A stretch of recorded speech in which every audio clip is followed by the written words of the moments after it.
Welcome to Madurai tomato boys. Game start பண்ணி 12வது நாள். நேற்று ஃபுல்லாக முந்தானேற்று மழை பெஞ்ச நாள் ஃபுல்லாக இருமல் சளியாக இருந்துச்சு. சரி, ஓகே, பஸ் ஸ்டாண்டுக்கு போயிட்டோம். பஸ்ஸில் ஒரு 5 நிமிஷத்தில் பஸ் வந்துருச்சு. மதுரைக்குள்ளே என்ட்ரி ஆகிட்டு ஆடை இன்ஸ்டா மாட்டிலே போட்டிருந்தாங்க. அந்த கண்டி ட்ரெஸ் சேஞ்ச் பண்ணிவிட்டு அப்படியே ஆர்டர் கண்டி வெயிட் பண்ணோம். கரெக்டாக ஆர்டர் வந்திருந்தாங்க. அப்படியே வாங்கிட்டு போகும்போது மழை. நேற்று ஃபுல்லாகவே மறுபடியும் மழை பெஞ்சிருச்சு.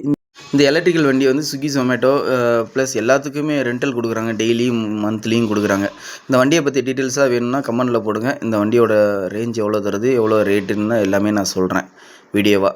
அதுக்கடுத்து இஃப்தார் பாக்ஸ் ஈவினிங் நேரத்தில் ஒன்று கொடுத்துருந்தாங்க. ஜிகிர்தண்டா அப்படியே கொட்டிருச்சு. அப்புறமேட்டுக்கு அங்கே இருக்க மேனேஜர்கிட்ட கொஞ்சம் ரிக்வஸ்ட் பண்ணிவிட்டு அப்புறமேலுக்கு ஒரு சின்னதாக ஜிகிர்தண்டா கொடுத்தாங்க. அதை வாங்கிட்டு கஸ்டமர்கிட்ட போயிட்டு கொடுத்தாச்சு ஒரு வழியாக. அப்புறம் ஈவினிங் நேரத்தில் ஒவ்வொரு ஆர்டராக கொடுக்க ஆரம்பித்தேன். அதுக்கடுத்து கொஞ்சம் நேரத்தில் கொஞ்சம் ஸ்லோ பண்ணிட்டேன் ஆர்டரையும், மழை நின்றனால. அதுக்கடுத்து 1 by 1 ஒவ்வொரு ஆர்டராக எடுத்துக்கிருந்தேன். அதுக்கு மேலே டிராஃபிக்கு செம்ம டிராஃபிக்கு அந்த தேவர் சடல் லைன்லாம். அதுக்கடுத்து எனக்கு ஒரு ஆர்டர் கொடுத்துருந்தேன் நைட்டு. அப்படியே காட்டுக்குள்ளே ஃபாரஸ்ட்டில் இருந்துச்சு.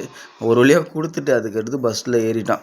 நேற்று வீட்டுக்கு வர்றதுக்கு 1:15 ஆயிடுச்சு. அப்புறம் வந்து சாப்பிட பார்த்தா ஒயிட் ரைஸு பருப்பு குழம்பு இருந்துச்சு ஒரு சாப்பிட்டு.